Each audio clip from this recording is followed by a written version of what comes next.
Hello everyone. Class 11 Hindi आरो भाग 1 का ये चैप्टर 2 है। कृष्णा सुप्ती का कहानी है मियाँ नसीरुद्दीन। तो आइए प्रश्न उत्तर शुरू करते हैं। पहला प्रश्न है, मियाँ नसीरुद्दीन को नानबाइयों का मसीहा क्यों कहा गया है? ठीक है, तो नानबाइयों का मसीहा क्यों कहा गया है? तो यहाँ उत्तर देखिए, मियाँ नसीरुद्दीन को नानबाइयों का मसीहा कहा गया है क्योंकि वे साधारण नानबाई नहीं हैं, वे खानदानी नानबाई हैं। अन्य नानबाई रोटी केवल पकाते हैं, पर मियाँ नसीरुद्दीन अपने पेशे को कला मानते हैं। उनके पास 56 प्रकार की रोटियां बनाने का हुनर है। वे अपने को सर्वश्रेष्ठ नानबाई बताता है, इसलिए मियाँ नसीरुद्दीन को नानबाई का मसीहा कहा गया है। दूसरे प्रश्न की ओर आते हैं। प्रश्न है, लेखिका मियाँ नसीरुद्दीन के पास क्यों गई थी? ठीक है, तो उत्तर देखिए कि लेखिका मियाँ नसीरुद्दीन के पास पत्रकार की हैसियत से गई थी। वे उनकी नानबाई कला के बारे में जानकारी प्राप्त कर उसे प्रकाशित करना चाहती थी। तीसरे प्रश्न की आइए। प्रश्न है, बादशाह के नाम का प्रसंग आते ही लेखिका की बातों में मियाँ नसीरुद्दीन की दिलचस्पी क्यों खत्म होने लगी? तो उत्तर होगा, बादशाह के नाम का प्रसंग आते ही मियाँ नसीरुद्दीन की दिलचस्पी लेखिका की बातों में खत्म होने लगी क्योंकि उन्हें किसी खास बादशाह का नाम मालूम ही न था। वे जो बातें बता रहे थे वे बस सुनी सुनाई थी, उस तथ्य में सच्चाई नहीं थी। लेखिका को डींगे मारने के बाद उसे सिद्ध नहीं कर सकते थे। चौथे प्रश्न की ओर आइए। प्रश्न है, मियाँ नसीरुद्दीन के चेहरे पर किसी दबे हुए अंधड़ के आसार देख यह मजमून न छेड़ने का फैसला किया। इस कथन के पहले और बाद के प्रसंग का उल्लेख करते हुए इसे स्पष्ट कीजिए। तो उत्तर होगा, बादशाह के नाम का प्रसंग आते ही मियाँ नसीरुद्दीन की दिलचस्पी लेखिका की बातों में खत्म होने लगी। उसके बाद वे किसी को भट्टी सुलगाने के लिए पुकारने लगे। तभी लेखिका के पूछने पर उन्होंने बताया वे उनके कारीगर हैं।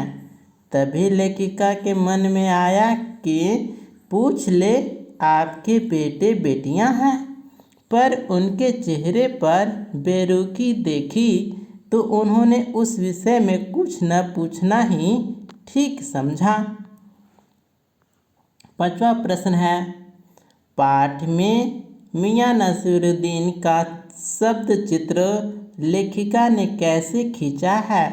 तो उत्तर है, मियाँ नसीरुद्दीन 70 वर्ष की आयु के हैं।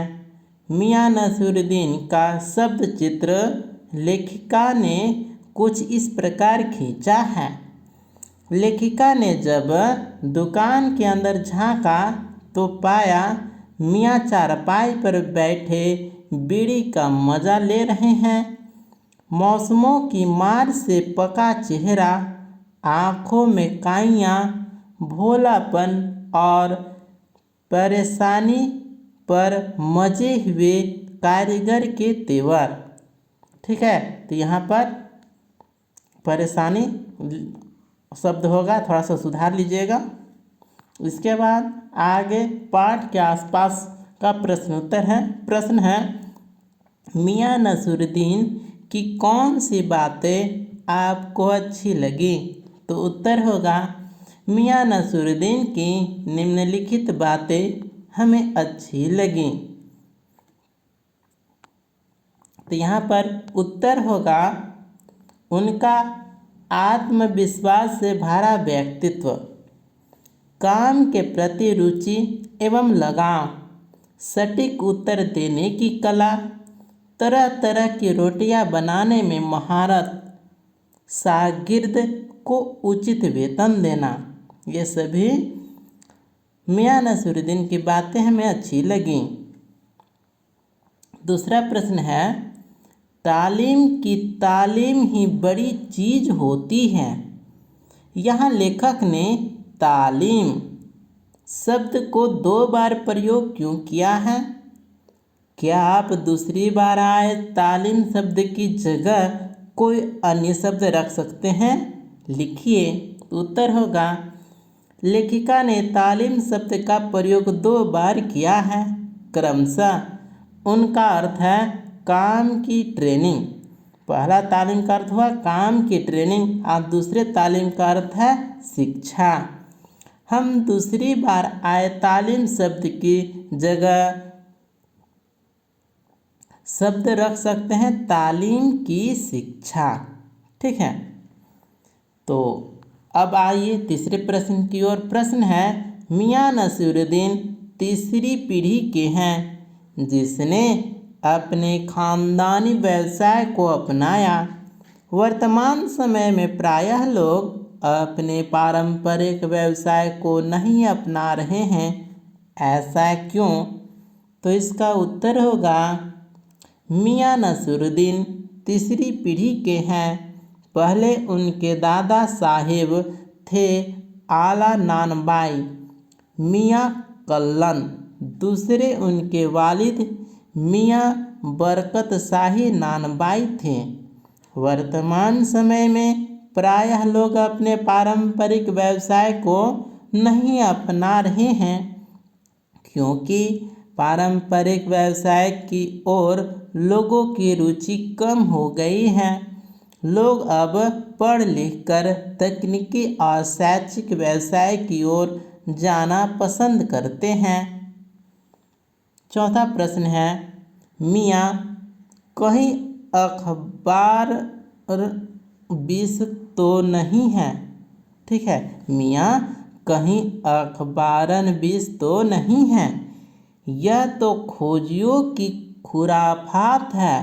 अखबार की भूमिका को देखते हुए इस पर टिप्पणी करें।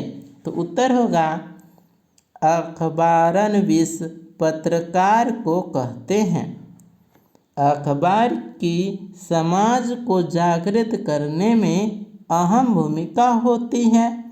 अखबार जनता को न्याय भी दिला सकता है, परंतु आजकल की अखबार में बातों को बहुत बढ़ा चढ़ाकर लिखते हैं, जिससे लोगों में उनका प्रभाव कम हो गया है। इसके बाद हम भाषा की बात से प्रश्नोत्तर करते हैं। 3-4 वाक्यों में अनुकूल प्रसंग तैयार कर नीचे दिए गए वाक्यों का इस्तेमाल करें। ठीक है, तो यहाँ पर है पहला पॉइंट है पंच हजारी अंदाज से सिर हिलाया। तो इसका उत्तर होगा हमारे पड़ोसी आस पड़ोस के लोगों को मुफ्त में योग सिखाते हैं। एक दिन मैंने उनकी तारीफ की तो उन्होंने पंच हजारी अंदाज में सिर हिलाया। दूसरा प्रश्न है आँखों के कंचे हम पर फेर दिए। तो इसका वाक्य में प्रयोग करना होगा तो इस प्रकार होगा हमारे मित्र जब अपनी कविता की बढ़ चढ़कर प्रशंसा कर रहे थे तो मैंने उनसे बेहतर कविताओं के उदाहरण दिए। इस पर नाराज होकर उन्होंने अपनी आँखों के कंचे हम पर फेर दिए। तीसरा है आप बैठे उन्हीं के ठिये पर।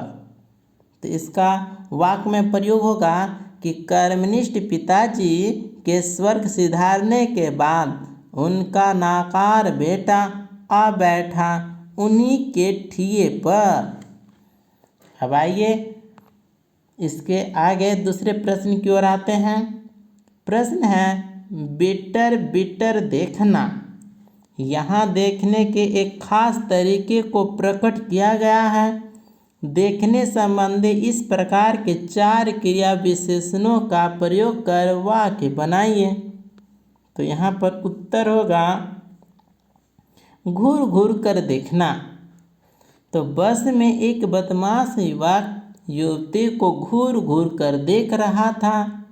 फिर अगला टकटकी लगा कर देखना। चांदनी रात में आसमान में खिले चांद तारों को टकटकी लगा कर देखा जाता है। इसके अगला है चोरी चोरी देखना। घर में सभी की उपस्थिति की वजह से सोहन अपनी मंगेतर को चोरी चोरी देख रहा था। इसके बाद है सहमी सहमी नज़रों से देखना।